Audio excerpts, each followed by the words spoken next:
kinahanglan ako expound an sa debugging kay tungod isa ini sa pinaka-challenging na part sa pagiging programmer, no, ang paghanap ng solusyon sa imong problem. Programming, guys, is almost relatable or ma-relate ra gud sa atong life. Ang atong life is most of the time kasagaran series of problems na kinahanglan nato sulbaron. So kitay maghanap ng solution para sa kana na mga problem. Every problem has a solution. If that problem doesn't have a solution, then that is not a problem. Okay, dili dyan kung problema.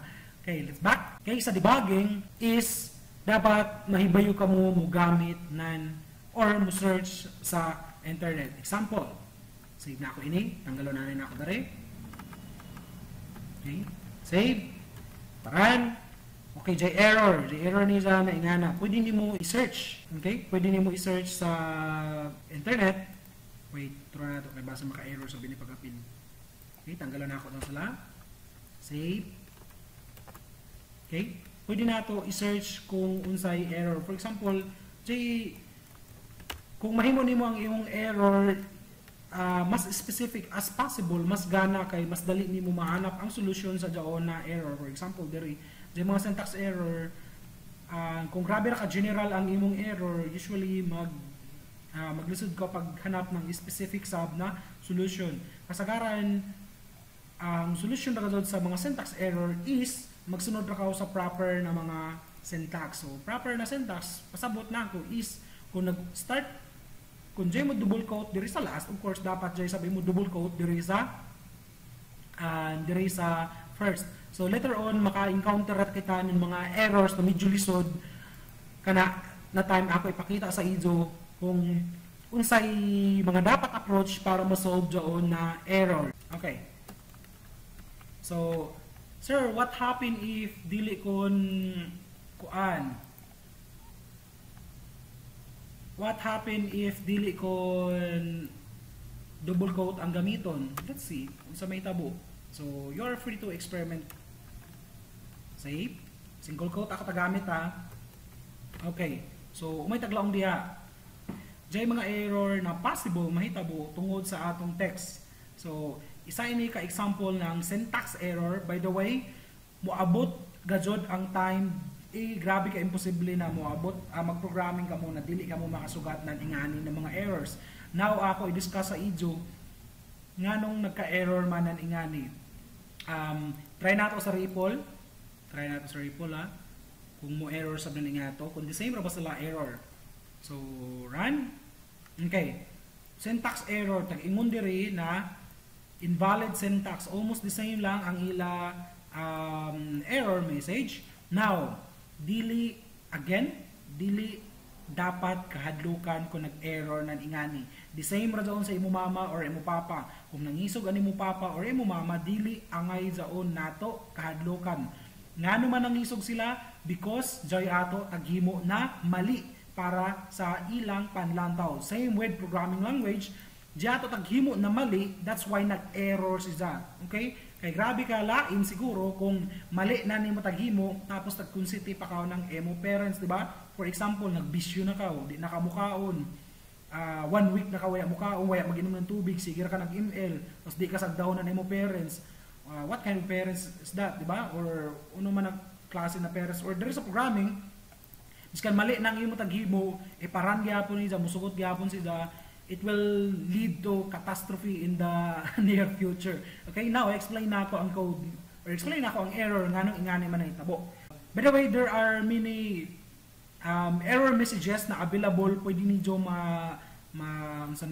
pwede niyo ma-search taod-taod ako ipakita sa inyo unsaon pag-search, no.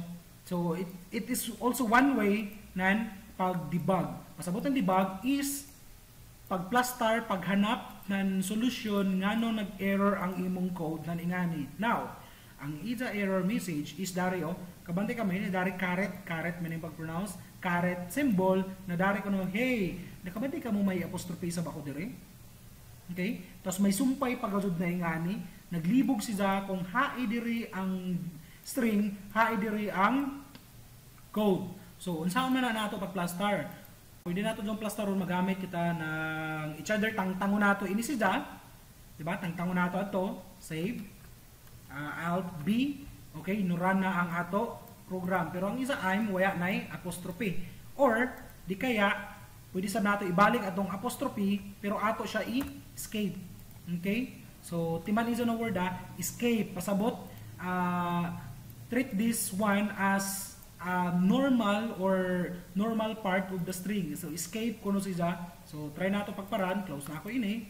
Close na ako dari may error or try Alt B. Okay, ito na. No-run siya, pero kabantay ka mo sa syntax highlighting, medyo nalain ang color. Anyway, as long as mo run, why not? So, try nato diri. Hey, pwede nato tanggalon. Save.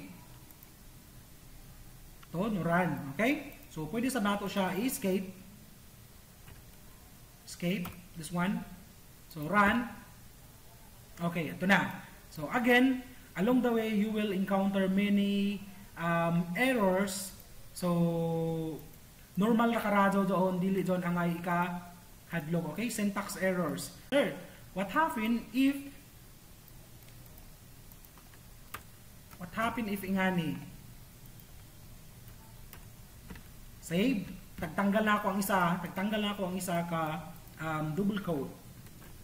So, pagpara na ako, J error na, syntax error. So, kabantay ka mo kung di rin ako buhaton sa mutugan sa doon sa ng error. Okay, almost the same lang ang error diri sa Sublime Text. And isa tangingon is syntax error while scanning string literal. So pasabot ko nun ija, kabantay ka mo dyan usahay ija caret sign kasagaran amo dyan sa ang or usahay maghatag ng clue ang REPL or Sublime Text or kung unsa may gamit nidyo kung Pydroid 3 iso gamit muhatag daw ng clue kung asa ka mo dapit or asa kita dapit na saya. So kasagaran ta pakita diri na dari kuno diri dapit ang mali or ang nasaya. So this one dari kuno sa last ending. So jaon ni daan imo clue. So biskan lang taon ra nimo ang color time pa ako siya padakuon gamay. Font large, huge para makita ng tanan. Okay. Biskan imo lantawon ang imong code, nakabantay ka mo puti diri sa print, puti diri sa opening na tawag ni bracket. Bracket ba? Now, diri sa pikas dili kon puti. So that is one way of indication or indicating or that is one way na pag-indicate ni REPL na may problema ang imo string na tag himo kay nganong dili man pareho ang color nan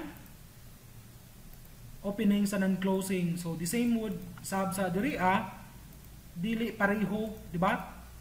Unsa ni na color mint green or blue, white dapat white sab siya. So isa daon sa mga mini indication na ipakita sa imo nan imong tagamit na text editor kung asa dapit ang imo error. Usually isa doon itudlo or isa doon itudlo sa ato. So kung ako iparan balik. Okay, so ato na. Hey you, I'm alive and kicking. Goodbye 2020 and hello world 2021. Now, I expect na ijo buhaton ini then ijo ra sab i-save sa ijong cellphone or ijo i-save sa ijong computer kay tungod para ma-refer or pwede ka mo refer sa ijong code in the letter next session kay tungod magkalisod na ang atong topic mulantaw gud kamo sa previous nidyo na mga codes.